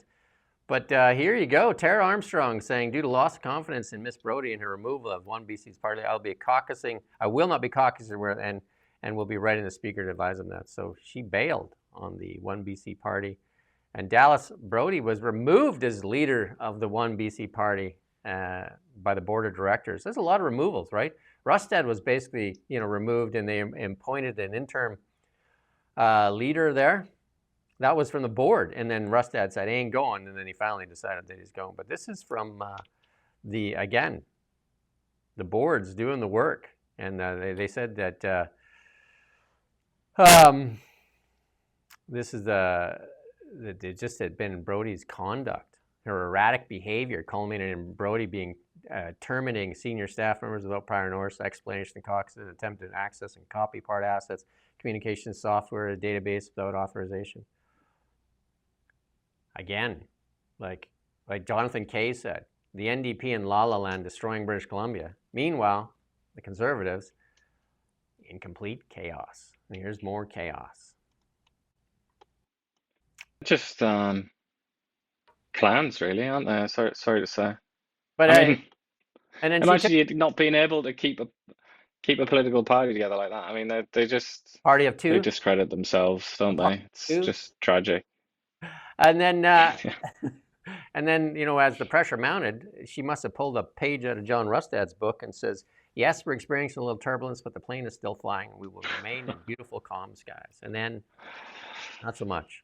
We got quite a bit left here, so I'm going to try and go through this. But flooding likely in orange rainfall warning issued for Coquihalla and Highway 3. That could easily turn into snow as well at this time of the year, right? So, international news, and there's a lot, so. Live from the Now Media Newsroom. And this is the horrific event that happened in Australia, and we have just a little clip here. We're not going to show you all the shootings, but we're going to show you this little clip of this brave bystander that went and took the gun away from one of the shooters. I'm going to play this little clip here. There was a heroic but a good Samaritan Australian that jumped on the gun. One of the gunmen put him down, basically took the gun, was pointing the gun at him, but didn't shoot him because he didn't want to take the law to his own hands, which I think is the right thing to do because he can't do that stuff basically just to shoot because he had a shooter. But in that case, that is he ran a fruit stand. I think he's Syrian. And then there's a GoFundMe start from him, and I guess there's apparently I didn't verify that, but supposedly over $1 million for this guy that took the gun away. And apparently, I mean, there's a lot of fractured reporting out there. There was police officers hiding behind cars and not doing it. You know what I mean? And here's a guy that leapt out there and said, "I'm going to take," because how many people now? It's is it 15? It's 15. If you count them, one of the murderers, but I mean, their lives aren't really worth anything, are they? So 15 real people. Father and son that did this. A father and son that did this. And then what does the Australian Anthony Albanese say? They just waste no opportunity. They waste no opportunity to bring in right-wingers. It's just absolutely atrocious. Let's listen to what Anthony Albanese has to say. We take ASIO's advice very seriously. We work closely with them. We receive regular updates as well. The Director General of ASIO has warned about a range of threats, be it anti-Semitism, the rise of right-wing extremist groups as well. That's good. That's good. What? At this event, this is what you're going to bring up? Right-wing extremism? It's just, I've seen it so many times, I'm not surprised. I've seen it in Britain and France. I've seen it massacre after massacre after massacre by Islamists. And I've seen it in Britain, Prime Minister after Prime Minister come up and say, right-wing terrorism, well, here he goes. Well as some certain small, tiny group of people who do it in the name of Islam. Does it again. But it's intellectual and political lack of sophistication, really. And Albanese, are you surprised if you know anything about this bloke? If you've consumed any of his other productions, you'll see that he's not a very complicated individual. He's not a very subtle, nuanced, intelligent chap. He's got a very narrow world, a very narrow of sight on the world. It reminds me of Stephen Guilbeault. Every wildfire in Canada was blamed on climate change, and even though he's proven wrong on most of them. And here he is again, just He's got that talking point that he has to get out there. He has to get this. Let's listen in on this talking point. Just briefly, to be clear, your priority from National Cabinet in relation to the gun laws, what is the #1 priority for you? I would put them all together, making sure that they operate effectively and that they're kept up to date and that they're updated for the changing threat. We live in a more dangerous world in 2025. The threat of anti-Semitism, as we have seen, is very real. Threats of other occurrences, such as the rise in the far right, which has also been identified. I just save that rhetoric for a different day. Just absolutely. Anyway. But, you know, the thing is, there was that chap in New Zealand. He was actually Australian, wasn't he? Who went into a mosque and murdered like 50 people or something like that. So I think in the Antipodes down there, they are quite fixated on that. And they've also had some like marches in Australia, hasn't there? Like men in balaclavas who are sort of from the far right, so they're like the ethnic national. So it's definitely a thing. But to minimize Islamism as a concern, like it's become part of the uniform for these sort of progressive leaders. It just to downplay Islamism as a dangerous ideology and upplay, if that makes sense, if that's even a word, anything to do with nativist right, really, or the sort of racist ethnic right, ethnic nationalist right. And this just dropped, and this just dropped in the last few minutes. Is Trump's FBI foiled an Islamist far-left pro-Palestinian bombing that would occur in Los Angeles on New Year's Eve. The attack was going to use IEDs and target 5 locations in LA. It was organized by members of pro-Palestinian extremist group. I don't know. So and that'll develop as the story goes on. Islamist far left. Islamism is far right. I mean, this guy, as if I could have any less respect for this imbecile on Twitter. Islamism is considerably, dramatically to the right of Nazism, for example. It's about as far right as it's possible to get. To call that far left, just demented. And then some this news, Rob Reiner and his wife have been found dead, stabbed, and they have picked up the son. Tragic, absolutely terrible. Trump already disgraced himself with a Truth Social, a Truth, where he started attacking him as a lunatic. And here's another one with Trump, and he's gonna. Did I put this in? Yeah, we're gonna play this little clip here because he did speak at the White House there, talking about tariffs, and he's like pushing his tariffs and making money at it. To an extent, because without the November 5th election, you would have had a president that didn't have the courage to use tariffs the way they should be used. And because of the tariffs, we've taken in more than think of this, $18 trillion. There's never been anything like it. As an example, the previous administration, Sleepy Joe Biden. That's good. That's good enough. I mean, you get the idea. We've heard this spiel many times, but there's definitely investment in the United States. I mean, it's starting to play out. They got shovels in the ground, so there's no denying it. There is stuff happening. And we've seen that even the automakers, they've taken our money, Stellantis has taken our money, and they're going to invest in the United States of America. We gave them $15 billion, and they're going to make a $13 billion investment in the United States. Keep $2 billion for themselves so that they can, maybe they can go grocery shopping for a couple of weeks. There's an exchange there. We give them 15 billion Canadian, and then they're going to invest. Yeah, right, okay. Fair. Isn't that amazing how that works? You know, him talking about Sleepy Joe, we haven't got time to get into it, but he's looking very sleepy lately, isn't he? He's looking. Well, he doesn't. I don't know if there's something going on with him, but maybe that's why. Maybe he needs to start actually sleeping. 9 months hasn't slept, and that's what everybody says. But here's some CNN is trying to get some like negativity on here. They're interviewing some people on what they think of Trump. The gas, we have some of the cheapest gas right now with the gas prices coming down lower. It should transfer over to food prices and other items eventually. And I'm loving it. Since Trump's been in, the gas is going down, everything's getting better, and he's deporting all these criminals that come over from other countries. I think it's great. I think he ought to run again. If he could. If you could. Well, maybe his Vice President Vance would get in there and run. So, okay, if he doesn't come through on all his promises, then why do you still like him? Because I think he's honest. Okay. You know, he's got all these people against. That's good. Is I there a love better that. accent than that in the world? Is there? want Like, that. I mean, I'm being serious. Is there a better one?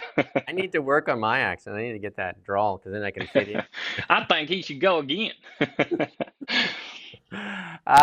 Chile takes a right turn. Chile in MAGA hats, and then a big victory there in Chile, in the streets there. So that the victory of margin, Cast won there. Jose Cast, apparently right wing, defeated the socialist communist candidate by 59.8 to 40.2. Big win for Chile, joining Argentina. And the what's the chainsaw man there? Javier Milei. These countries, though, Argentina, Chile, some other ones there in South America, they have history with like pretty famous right-wing governments, but they have been they have been on the left. They voted left for many years now, so it's kind of like it's like a back to basics, back to the old way. And a lot of them are saying that the Tren de Aragua gang has really proliferated in South America and in the United States. And we don't have more on that, but we do have, Trump is not letting this go. Suppose he's got evidence on this 2020 election. Like, I mean, at some point you got to let it go and, can't go back in time. But here he is, that the election was rigged. And he's got proof now, truckloads of it. That's all they're good at cheating in elections, very good at cheating. They're professionals at cheating because we won in 2016 by a lot. The election was rigged in 2020. We have all the ammunition, all the stuff, and you'll see it come out. It's coming out. That's good enough. There you go. Well, we'll see when we get it, I guess, right? We'll see it when we get it. But Venezuela, we talked about Venezuela, a really big oil producer, right? And very far left, socialist, communist, what do you want to call it, dictatorship. Yeah, it's like a mess, isn't it? It's nothing much of anything, but definitely left wing. Yeah. Once one of the richest countries in South America. Now, like a lot of the migration out of like into the other countries, a lot of these countries like Chile and that were hurt by migrants as well, and a lot of the gang stuff, and it came from none other than Venezuela. And here's DJT talking about expanding his operations from sea to the land in Venezuela to see if they can get Maduro to go find himself a nice hacienda in like Qatar to go live in. You're targeting, which of course is Venezuela. Do you intend on seizing more oil assets from Venezuela? No, I wouldn't tell you that. I mean, it wouldn't be very smart for me to tell you that. We're supposed to be a little bit secretive. You're a very big time reporter, and I don't think I want to tell a big time reporter or a small time reporter that. But we are knocking out drugs at levels that nobody's ever seen before. We knocked out 96% of the drugs coming in by water. That's good there. And all the cowboy hats there on the desk, that's from the Miracle on Ice. I think Mike Rizzioni and all that kind of stuff. Miracle on Ice, remember that?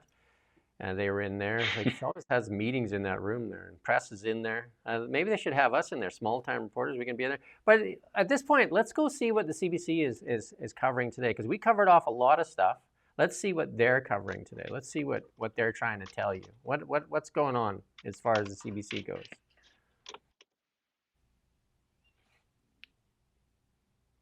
Talking about Bondi Beach there at the top. That's the top story.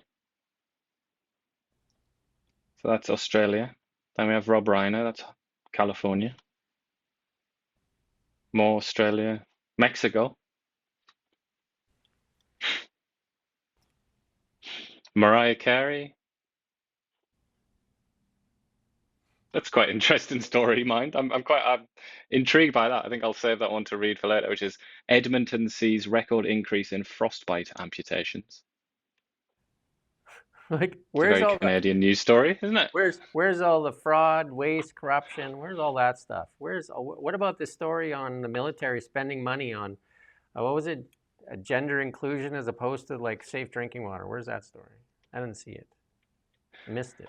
Well, you don't want to make Canada look bad, do you? I mean, come on. Got to make things look good. And the BLM movement. I talked about amputations. Remember the BLM movement where they were raising millions of dollars? Where Canada, remember they told you can't go outside, you cannot go outside. But when the BLM thing, the George Floyd thing happened, you could then go on a march. Trudeau said that. Remember, you could go out there for that. Yeah, and then he justified himself by saying, because this particular movement is very close to my heart. Well, again, it looks like money matters. And this is one of the Black Lives executive directors just charged for embezzling $3.15 million in a personal account. Trips to Jamaica, Dominican Republic, 6 new properties in a car. Was Greg Fergus with her? You know, like they went to the Jamaica and Dominican Republic. Just filled the trough. Filled the trough. Filled the trough. And here's DJ T at a game, and obviously this is a very friendly game for him because remember Mark Carney went there to flip it, and that's why I put it in. Mark Carney went and flipped for the Grey Cup, and he got a lot of boos, but listen to this. It is my honor and privilege to introduce the Commander-in-Chief, our President of the United States of America, Donald J. Trump.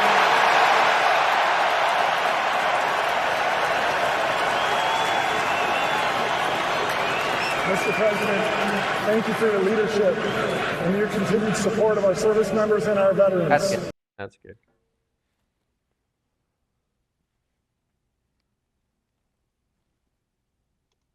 I mean, he has had plenty of booze, though, to be fair to him. But yeah, not in this audience. This is basically Army Navy. Yeah, he went to another one as well. It wasn't American football, some other sport, and he got a good lot of cheers. But sometimes he does get booed. Listen to this. Gavin Newsom, another oil plant, says we're out, and they're going to pay $1 billion to get out. And this is after other oil plants have said we're done, and they're fleeing California, and they're projecting that these flees could cost Californians $8 a gallon. Just wrote off $1.1 billion. That is the cost they are taking to walk away from California, rather than keep operating their Benicia refinery past April 2026. When a company takes $1 billion loss just to leave, you know something is seriously broken. This facility processes 145,000 barrels of oil per day, representing 8.6% of California's entire gasoline production. 400 workers have lost their jobs. 200 contractors are out of work. The city of Benicia loses 17% of its entire budget. And California drivers, they are about to get hammered with the worst gas prices in American history. University of California Davis economists calculate a 40 cents per gallon increase the moment Phillips 66 closes their Los Angeles refinery this December. Then another 81 cents when Valero shuts down 4 months later in April. That totals a $1.21 per gallon increase by August 2026. Your 15-gallon fill-up jumps from $70 to at least $95. The Stanford Energy Institute. I mean, I guess you better get an electric car in California. Better do something. Yeah. Or just leave, leave California. Lots of businesses have left California. Beautiful place. I was just in Silicon Valley. It's absolutely gorgeous. Absolutely gorgeous. In many ways, that's the curse of the place, isn't it? It's like perfect. It's like geographically, anyway, it's got perfect climate, but like amazing variation as well. Like they always said on there, you can go skiing in the mountains in the morning and then be on the beach and swim in the sea in the afternoon. It's like almost nowhere on earth is like that. It's just like marvelous. But as a consequence of that, except Kelowna, it's attracted so many people. Except Kelowna, we have that little except Kelowna. we have that little tiny window we call it California North. We're going to move on to some EU type news here, and this is Hungary rejects the European Union's leadership. The European Union on the brink with debt, migration, violence, and failing policies. And we won't play this one clip with Orban, but we're going to play this. Oh, I don't have this other clip, but in this other one there, he talks about he pulls up George Soros's plan. In this other one, the plan that he found, and he's like laying it out there and said that this was an actual plan from like, I think it's 2015 or 2016 that lays out migration and all that stuff, and you have to accept migrants. And then Poland's President Karol Nawrocki rejects the EU migration plan. I think we talked about this last week. And then I know you want to hear this here, so let's. This is your favorite lady here. Let's listen to her. Ursula. Oh, we don't have Ursula. Oh, we got it. Ursula von der Leyen. Tabling two solutions to member states to agree on. The first solution is EU borrowing. That is basically raising capital at the capital markets and using the EU budget as a guarantee for that, and hand this capital as a loan to Ukraine. This solution must be established by unanimity. And the second solution that we are proposing today in the legal text is a so-called reparations loan. Here we would use the cash balances from the mobilized Russian assets in the European Union. We propose to cover all financial institutions that have accumulated such cash balances. And these institutions would have to move the cash into the instrument of the reparations loan. So, in other words, I got to get Devon. We should get the names like Iain von Burns. That'd be better, right? You sound more official. Iain von Burns. And then I also have to get my hair done like that. I don't know how you do that. You just put it into a machine and it comes out. Well, the pro-EU government, that Bulgaria was just going to join the EU, and the pro-government of EU government of Bulgaria just resigned after 6.5 million Bulgarians protested for 2 days straight. So much for that. That's the euro currency rather than the European Union. It leads to that, though, right? I mean, it's just one step along the way. And then there's the French. They're in the European Union. They're members of the European Union. They have been for a while. But the Eurozone, that means that you take the euro as your currency. Well, here's the French talking about Frexit.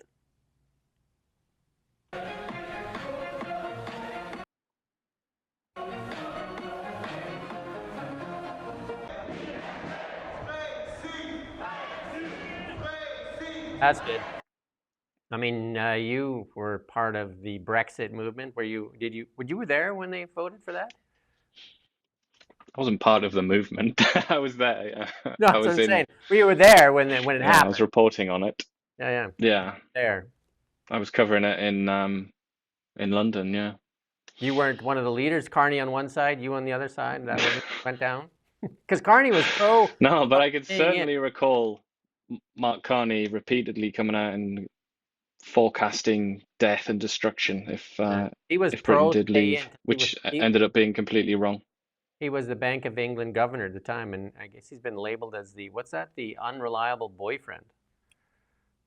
That's the title he walked away with. Well, his predictions were very unreliable at that time. Very strange as well. Very, very unusual for a Bank of England governor to come out as he did and make such partisan statements. But that's Mark Carney. He breaks the rules while being apparently, idolized as the master of, the establishment and of rules. Well, we're almost like 9 months or whatever into, Carney's Liberals. What has gotten done? Like what's been accomplished? Where's the pipeline at? We still don't even have an answer, do we? Whether we're going to build a pipeline or not? Do we have nowhere near? We have a MOU that basically says, one day he'll say we're doing it, and the next day he'll say, well, we're not doing it without EB's okay. The next day we don't care what EB says, and you're just like, what is going on?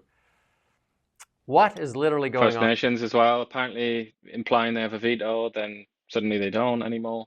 God knows what the plan is. Like, where are we at with the auto sector? EV mandate still on.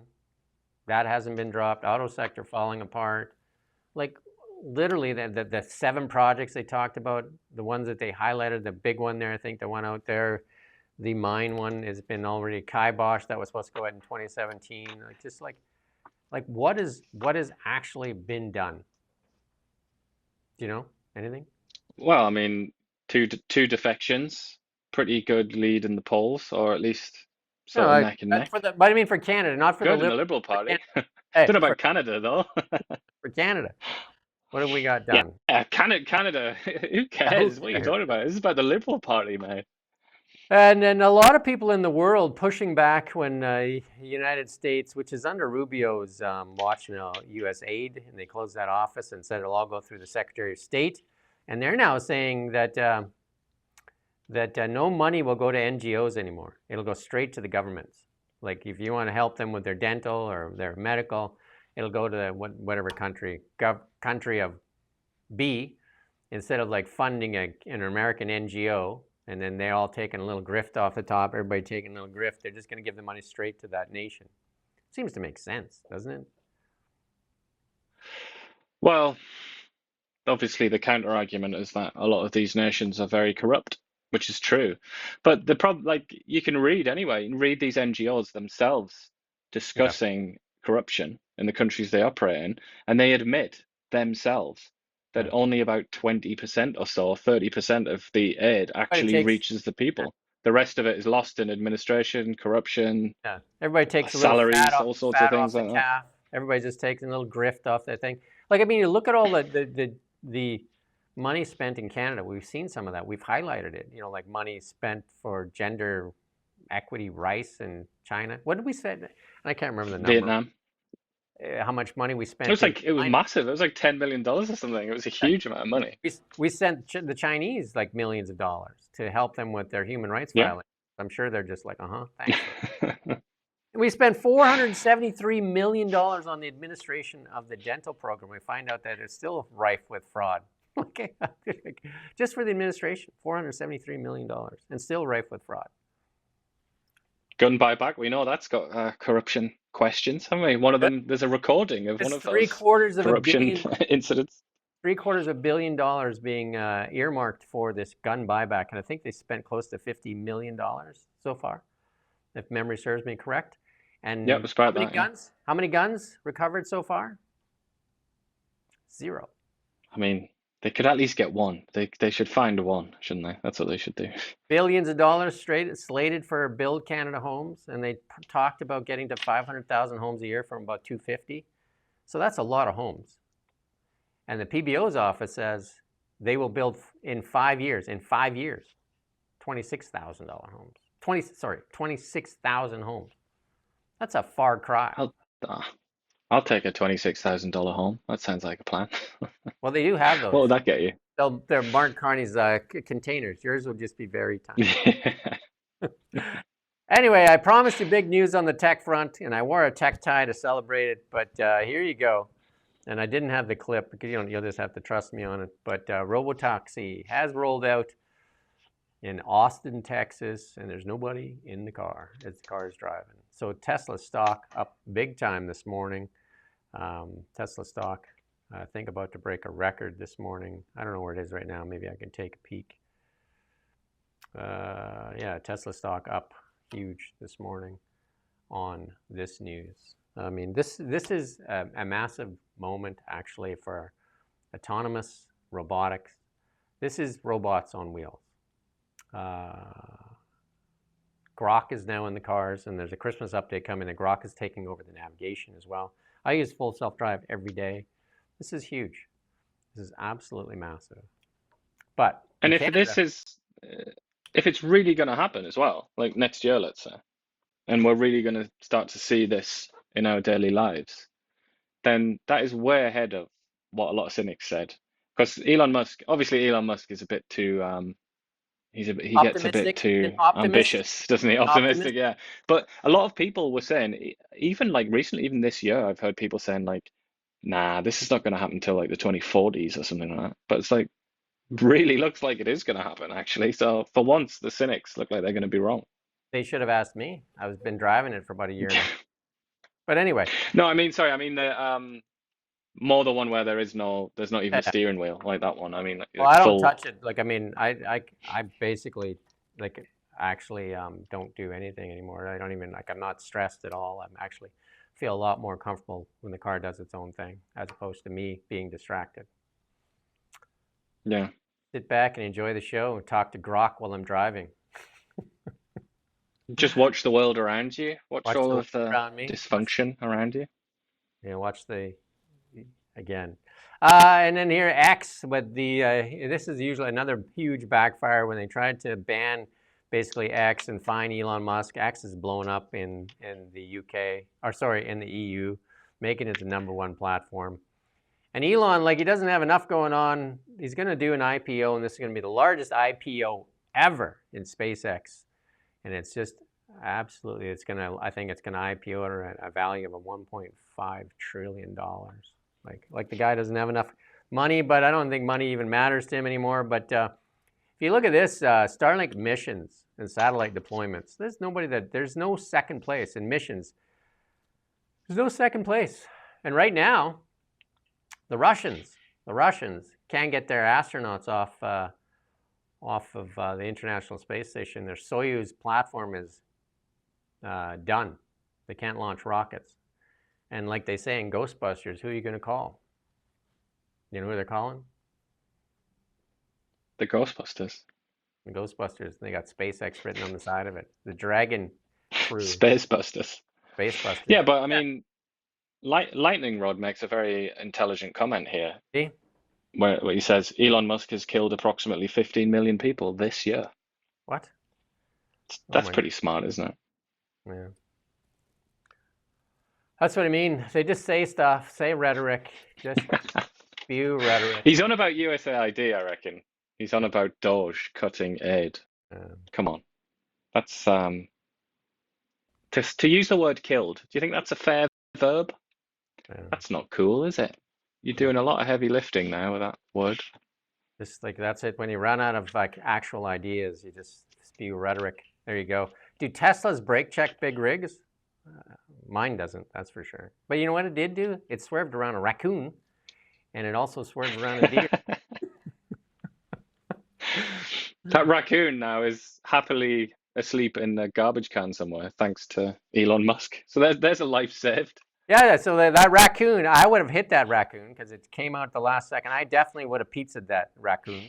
Sorry about that, but I wouldn't have reacted in time for the raccoon. But my car said, no raccoon pizza today. Maybe it didn't want to get its tires dirty. Maybe it was being selfish as opposed to trying to save that raccoon's life. According to Lightning Rod, Needs to look good. It might have been just being selfish. Yeah. Anyway. And then here's your favorite lady from the UK with a little thing for Lightning Rod. It's a little piece for him right there. If you believe in free speech, is for you but not for your political opponents. If no contrary evidence could change your beliefs. If you believe the state should punish those with contrary views. If you believe political opponents should be punished with violence or death. There you go. That's who you are then. And that's our show. We did it under 2 hours. I didn't think we'd be able to get her done. But if you appreciate what we do, please like, share, and help us spread the word. Lightning Rod, we even like you when you spread the word. You know, help some of your other people come here. Trillionaires are above the law in the United States. Or maybe you were naive. Okay. What about the liberals? He might. That is. They just passed the law. You got to go back and play the clip from the bloody CBC, and they're talking about the liberals above the law. But he's accidentally made a somewhat interesting point, which is that if SpaceX does do this IPO, when it is, he's basically confirmed it, hasn't he? Yeah. There is a chance that he will actually become a trillionaire, isn't there? Like that's possible. That would be one of the results of that. Basically, already is, because you know the SpaceX has it out. I mean, it just becomes on paper. Which is so like I don't know what to think about it. It's quite interesting though. I never thought that there'd be a trillionaire. I remember when I was young, like the richest people in the world, like Carlos Slim and people like that, they had like 15 billion or something. It was like, it's crazy how much more wealth they've accumulated. A couple things he misses. Elon Musk is no longer with Doge. And two, they were writing checks that didn't even have what the checks were for. And that's okay. You know what I mean? Like, this is it. They just want the funds to flow. Look at all the fraud, waste, and abuse that happens in Canada. And imagine what was going on in the United States. They didn't even have to have what the check was for. Just write checks. Just write checks. You know whose money that is? That's the taxpayers' money. That's not the government's money. The government doesn't have any money. They have your money. There has to be responsibility. But also the idea that it's like that there's moral equivalence, because I think a lot of these complaints, it's about money being given to foreign countries, and you know, to try and establish a moral equivalence between withdrawing your donation and killing people. Those are completely different categories of event. You know, it's like Plato would be very ashamed of your reasoning because it just doesn't make any sense. It's like saying, if I stop donating to a charity, am I then responsible for people dying or something like that? Obviously not. That's just not. You need to learn. You need to do Morality 101. Have a look at that. You might learn something. Elon Musk, the most consequential person on this planet right now, and Canada has vilified him, and people like Lightning Rod have vilified him as well. And for what? We should be asking for, you know, like we're supposed to have EVs in Canada, the only EV worth money. Lightning Rod said he drives an EV. What kind of EV do you drive? I'm going to bet it's not a Tesla. I can guess what it is, and I don't want to shame those other companies. But tell us which one you drive, because you say you drive an electric vehicle. What is it? I know we're just boring other people, so you can log off anytime. We're just fighting with Lightning Rod right now. It's not that exciting, but tell us. Just trying to teach him philosophy, high school level philosophy. Which EV do you drive? Come on, cough it up. See, he won't tell you.